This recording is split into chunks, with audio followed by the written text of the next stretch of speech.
Oswald, après cette petite trêve, vous avez eu le temps de remettre un petit peu tout en place pour l'avenue d'une grosse équipe, Orléans.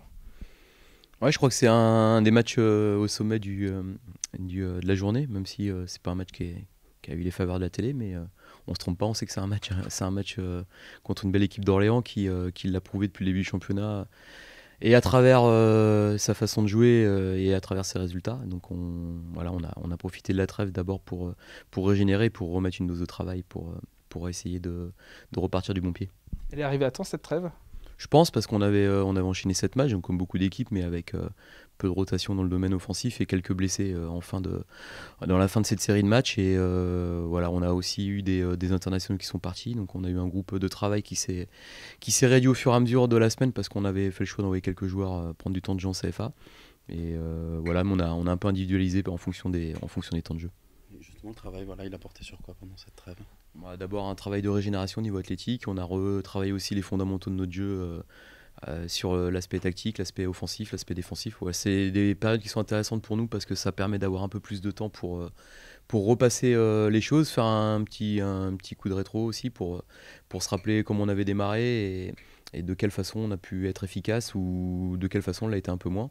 Donc c'est toujours bien de se remettre en tête ce vers quoi on tend et la philosophie de jeu qu'on veut mettre en place. Parce qu'avec l'enchaînement des matchs, on peut des fois l'oublier. Justement, est-ce que cette trêve internationale vous a permis de revenir sur ces éléments qui ont permis au Havre d'être leader de Ligue 2 et de réentretenir la dynamique qui s'est stoppée à Nîmes? C'est ce qu'on s'est évertué à faire. On a voulu retravailler ce que j'appelle les fondamentaux de notre jeu. Évidemment, chaque équipe a ses points forts et ses points à travailler. Et on a essayé de ramener nos points forts à la surface pour que chacun les ait bien en tête et qu'on retravaille. On a évidemment, comme tout le monde, des récurrences dans notre jeu, des exercices et des situations de jeu qu'on a voulu remettre au goût du jour parce que dans l'enchaînement de matchs, malheureusement, on s'entraîne beaucoup moins et on peut l'oublier. Et nous, on n'oublie pas qu'on a une équipe jeune et voilà, on doit répéter, on doit faire preuve de pédagogie, répéter, répéter, répéter. Donc c'est ce qu'on a essayé de faire. Est-ce que ce mois de septembre, tu l'as stabiloté à l'encre rouge, on va dire? Parce que, voilà, comme je disais à Zinedine, vous restez sur une défaite, on sort d'une trêve, et là, il y a un gros mois quand même qui s'ouvre.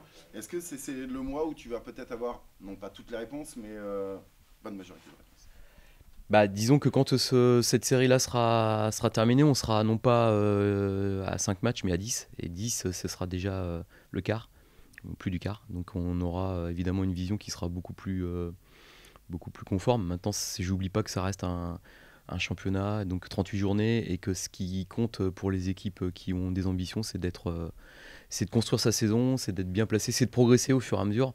Donc j'attends qu'on inscrive nos caractéristiques dans la durée, qu'on reparte sur des choses qu'on a bien fait, voilà, pour qu'on puisse dire qu'on commence à avoir un style.